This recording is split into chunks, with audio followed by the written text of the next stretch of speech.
Welcome to War Room, the official podcast of the U.S. Army War College online journal, graciously supported by the Army War College Foundation.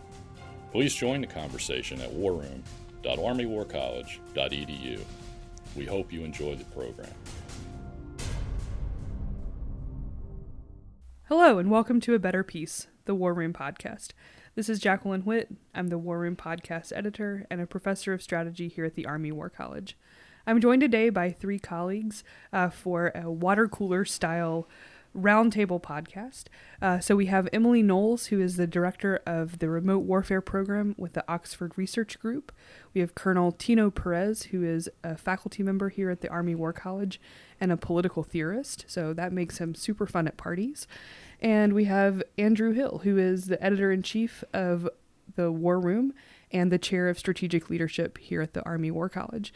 So you were supposed to say I need no introduction, because that's the most awesome. Needs no introduction. I totally missed that opportunity. Sorry, we also have Andrew Hiil, who needs no introduction. Now that he's already been introduced, that is probably fast. We'll include all of this. Buck is going to be very angry with us. So today we want to have a conversation about a distinction that is sometimes made within the strategic world, and it sort of has entered the vocabulary, I think, of strategists and even to some policymakers, and that is this distinction between the nature of war and the character of war. And so the idea is that the nature of war is enduring, but the character of war might change. And so that's where we're gonna start. And my first question to the group will be: Is this a useful distinction to make? I'm gonna go out on a limb and just say no.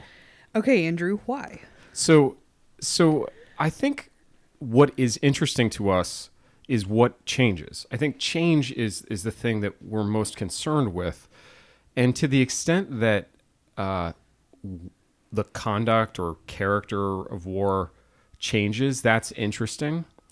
If there is some aspect of this that is unchanging, I don't know why we should care about that part, really. I mean, because to the extent that it's unchanging, I'm having a hard time seeing why that actually helps us from a strategic standpoint. And I mean, like actually conducting war, developing strategy, implementing strategy.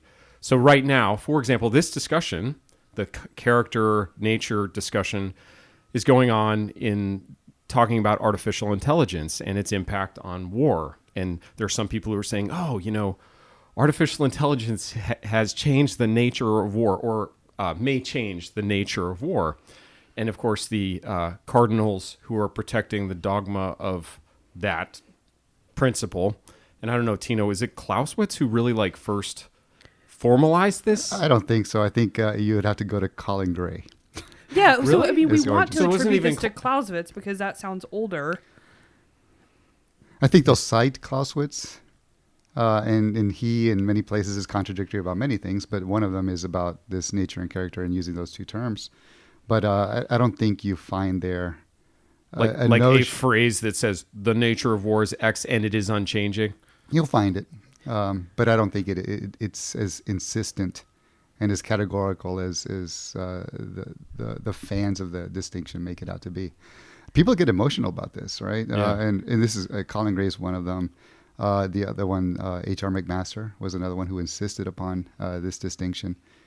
My critique, and there's many critiques I have, but one of them is that for a crowd that likes to say words mean things, to say the nature of something is X or Y is actually an academic discipline. Right. It's metaphysics. It's ontology. And even Hannah Arendt, who was a political theorist, would not talk about human nature. She talked about the human condition. So I think it's much better to say, okay, if we want to study war, let's look at its manifestations in history. How does it appear? And let's look at it in the contemporary environment. And how does it appear? And we make claims that are empirically verifiable about that.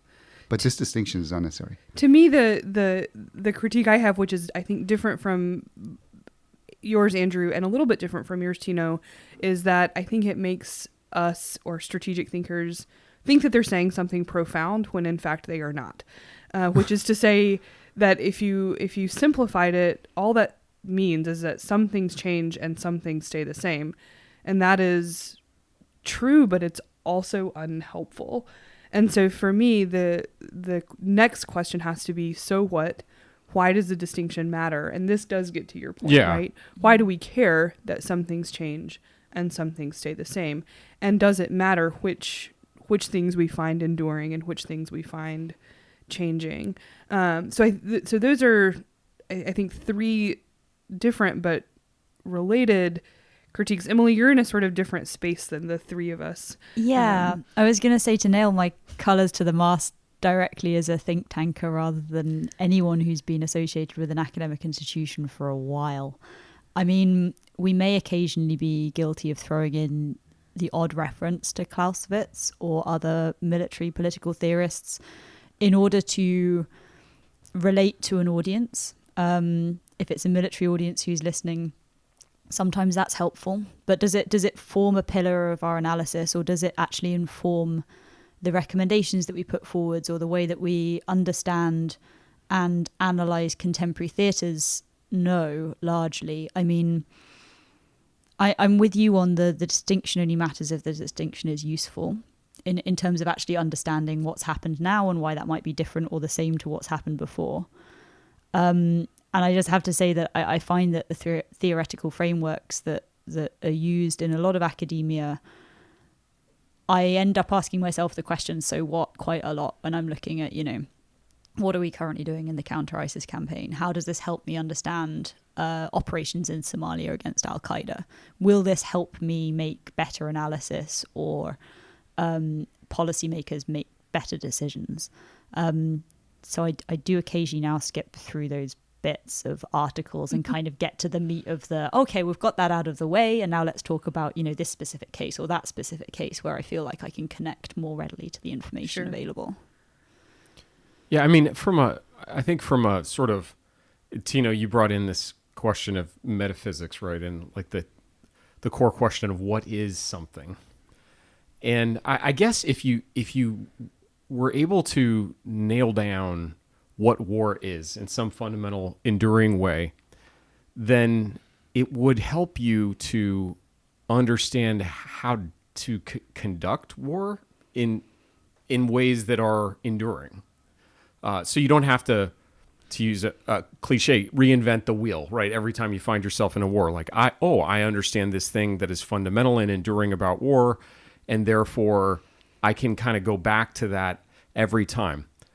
My counter to that would be that, generally speaking, that is our problem. Like, kind of going back to something that is familiar to us seems like a very common dysfunction in strategy or in the conduct of war. And that the other question, which is, hey, what might be different about this conflict or different? How might it differ from what I was expecting or whatever? That's a more constructive or productive question in terms of understanding, hey, what do we need to do differently?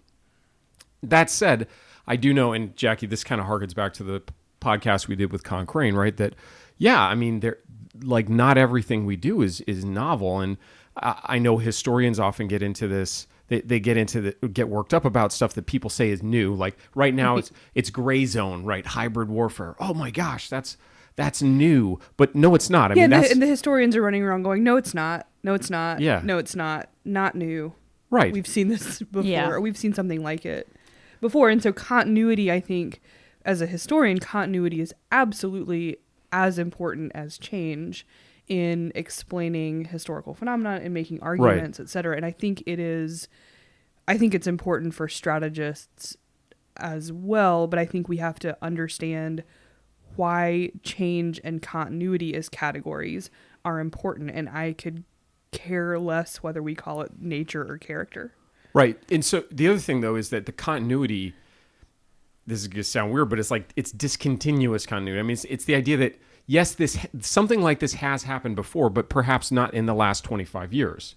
Like, we have done this sort of thing before. Hybrid warfare, for example. How did the U.S. get Hawaii if you ever want to read some interesting American history in terms of like hybrid operations, that's I think a good example. I'm going to credit Paul Kahn for that one.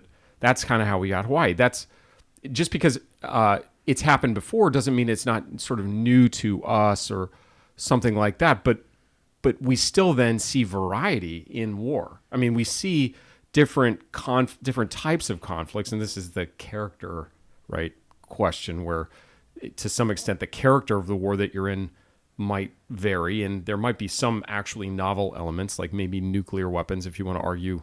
I think maybe there's one argument to be made that nukes are like a novel aspect of the character of war, but I still don't, and maybe Tino, you can help us understand this. It's kind of like, why is there so much interest in this distinction, do you think? I don't know. I call it a military article of faith, and which is strange in an academic environment that we hold on to these things. I do think Jackie's point about continuity and change is important. And so one of the things that we did in the Carlisle Scholars Program was we actually taught Thucydides at the end of the theory of war and strategy. So they were able to see, having looked at different theoretical approaches to war, what does appear to be the same. What did Thucydides write about that we see today? But the novelty you describe, I think, is important. Emily, we were talking about this yesterday a little bit, but one of the things that we need to be careful of is just because we've seen some variant of this before, we can't ignore the novelty. And it doesn't mean that if we were to put the historians who are experts on this topic in a room, that they would now know how to proceed strategically to accomplish aims in the future. And I think that's embedded in a lot of this. And I think to build on that, it's one of the points that I think fairly reasonably gets leveled at the think tank community, is that we overstate the novelty of everything. Like whatever it is that we're writing about, it's like, this is the first time we've seen this, or this is, a new and dangerous precedent, or this is somehow worthy of our attention now because there's been some dramatic shift in the way that we're doing warfare. And I mean, my own program was set up to examine changes in military engagement, right? Which really suggests that each time we're looking at, okay, well, this has happened, so therefore, what are we going to change from this? How do we understand it? But I accept the counter to that it's important to look back to history. It's important not to overstate the novelty of some of the things that we're seeing now. But I also find that when we've been putting together kind of historical case studies then to kind of juxtapose against the contemporary ones that we're currently looking at, you kind of go, well, is it useful to me that you could say that the UK armed forces used partner operations to counter an insurgency in Malaya back in the colonial era? And you kind of go, well, it's useful to me in the sense that, I'm not going to go around being like, partner operations is something we've never done before, and therefore we really need to get our act together to understand what this environment is. But then you look at actually what happened in those case studies and you go, is any of that applicable to what we're doing now? Why was Malaya successful? And successful is a loaded term in this, because also not super successful for many of the populations who were on the ground in Malaya at the time. And you go, well, we interned the entire civilian population to try and separate them from what we saw as an insurgency, so that we could get around the problem that we see today in some of the environments where we're operating, where it's very difficult to tell who's a combatant, who's a non-combatant. And you go, is anyone seriously suggesting that this is then how we proceed? When you look at a problem like Somalia now, you look at a problem like Libya, you go, well, we've seen this before in Malaya. So what we need to do is we need to intern the entire civilian population so we can separate the insurgents from the civilian population. No one's actually really suggesting that. So then the question that I always level back is, well, then how useful, other than to temper some of the claims that we might otherwise make about novelty, is that historical case study? Because each thing that we look at, I mean, and it even comes now when we're comparing contemporary theatres, you're looking at what's happening in Afghanistan, it's not the same as what's happening in Iraq, what's happening in Somalia, or what's happening in Libya, or what's happening in Mali.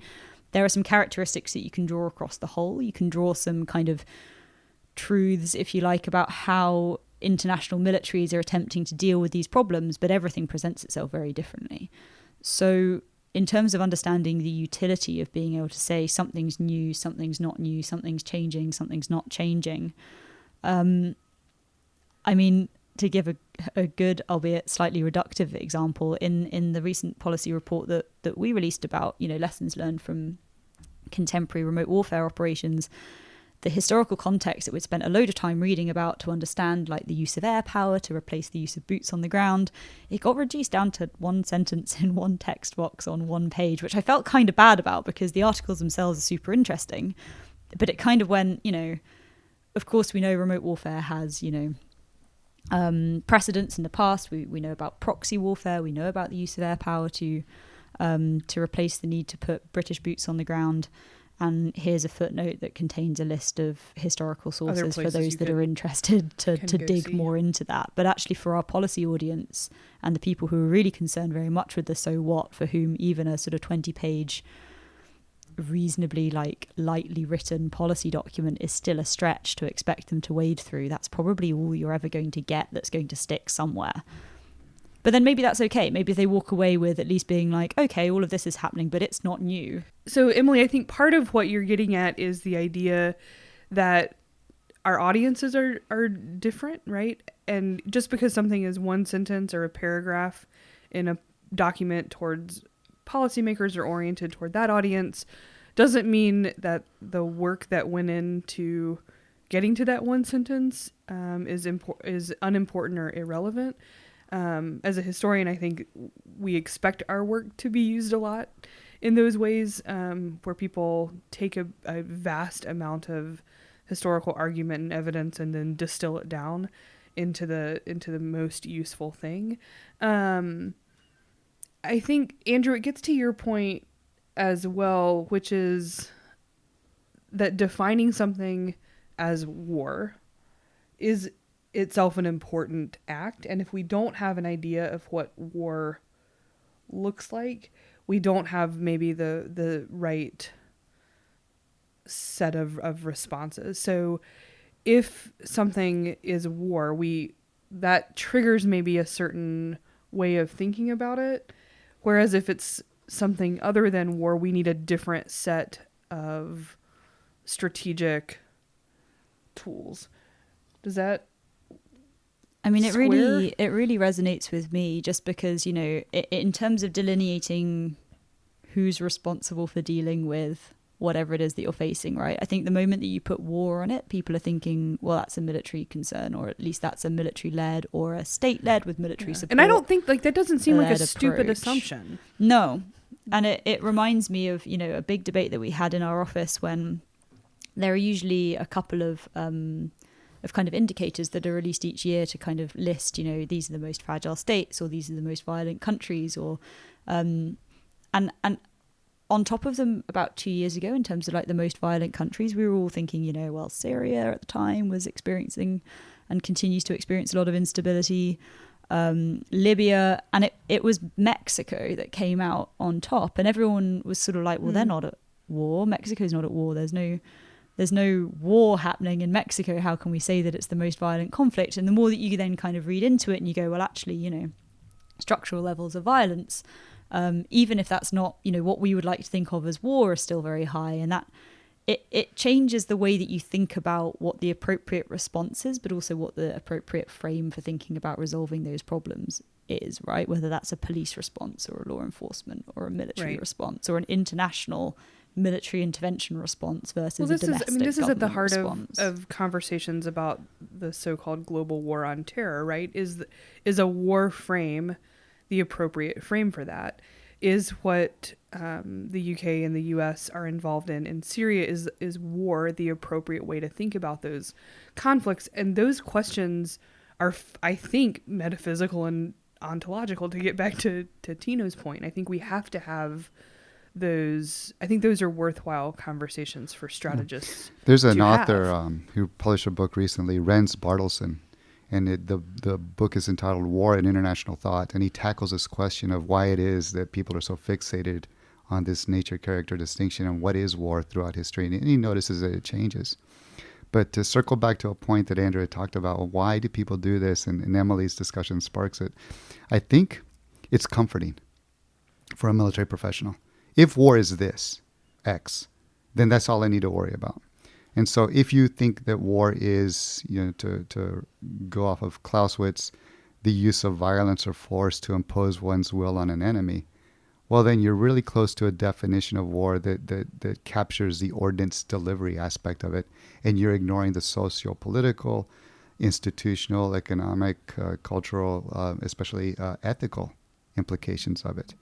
And it's comforting because that stuff is complex, and that's the novelty that I think Emily in her research on contemporary conflicts finds. Well, and Jackie, you I know have been doing a lot of work looking at narrative and theories. When you ask somebody, just a layperson, hey, what's a theory and what does it do for us? It's actually a very challenging question for most people to answer. And I'm not talking about theories of war. I'm talking about a theory of anything. Okay. I think one of the things that a theory does in a sort of more simplistic way is that it kind of tells us what is in and what is out. Like, what is this thing that I'm trying to understand and explain? What's inside of it, and then what's not in it. But the other thing that oftentimes our theories do is they give us, especially I think in the social sciences, they give us narratives. They're a little bit of the story of something. And Emily, when you were talking about your work and how you think about this question or don't worry about it, right, in your work, I was struck that a lot of, I think, what you're describing is this tension between wanting to have a narrative that you can communicate pretty easily to an audience. Hey, this war is about this. And then having a narrative that is too powerful, where it blinds you to some things that are happening that are not about that. Counterinsurgency is its own kind of narrative. But as you pointed out, counterinsurgency in Iraq and counterinsurgency in Afghanistan and, I don't know, anywhere else in the history of warfare, those things in their particulars probably look really different. And so my question is kind of, to the extent that a theory of war is giving you a narrative for what this is about fundamentally, are the costs of that too high when it comes to opening our minds to other possibilities for what we're doing or what this might be about? Well, I think this is a place where some disciplinary differences are important. So historians are a terribly anti-theoretical bunch, just in general. Not you'll find specific historians, right, who love it. But and what you'll hear a lot of times is, right, that which can be generalized is not worth saying, and that which is worth saying is not generalizable, right? That they're very concerned with the particulars, and pointing out the differences and pointing out these sort of discontinuities, even as they're thinking about the things that can be, the conclusions maybe that can be drawn more widely. That's a really different approach to the study of problems than, say, a political scientist might take, which is a field, a discipline that is much more theoretically driven. And so I think you've got different ways of dealing with it. And my own approach is that more is better. And so we can't have a world that's only populated by historians, but we also can't have a world that's only populated by theoreticians and people working on the theoretical aspects. I know, Tino, you talk a lot about what we might call like mid-level theory in political science as a useful tool for strategists. So maybe you can come to the theorist rescue now that. Yeah. So in international relations, much of the scholarship today, they're not really talking about the three IR theories that we teach our liberalism, realism, constructivism, and realism, right? And what they've been focusing on for several years now is something called middle range theory. We're not going to make big claims about how the world works, but we're going to look at specific dynamics. For example, Civil War onset, or the fragmentation and alliance formation among rebel groups. And they're trying to tell, to use Andrew's term, they use this term, causal stories. They're describing causal mechanisms for how this happens. Now, I think this is useful because let's say I want to take students through a study of Civil War. Well, we look at a bundle of theories that talk about Civil War onset. Let's talk about a bundle of theories about fragmentation, alliance formation among rebel groups. Let's look at a bundle of theories of how it is that civilians protect themselves and either work with rebel governance or not. Let's look at a bundle of theories of how third-party actors influence, and then how it closes out. When you do that, you notice that a theory does two things for you. It gives you a set of elements that are part of the story, and then it tells you how they're related in a causal way. And as a military professional, I think it's useful to collect these, map them out, and then look for competing and complementary causal stories. And that's where the richness and the complexity comes from in terms of doing analysis. So it's not about looking for a theory to explain things. It's about using theories, multiple theories. We might, in narrative terms, we might call it sort of multivocality or something like that. Right. I think that's what we do in the schoolhouse. We are demonstrably bad. I mean, and when I say we, I mean humanity, not just Americans. We are bad at entertaining multiple causal stories. And with Andrew scolding all of humanity, this seems like the perfect place to end part 1 of the nature versus character discussion. Join us again in part 2 to see if anyone comes to humanity's defense, and listen to what we have to say about everything else we get wrong.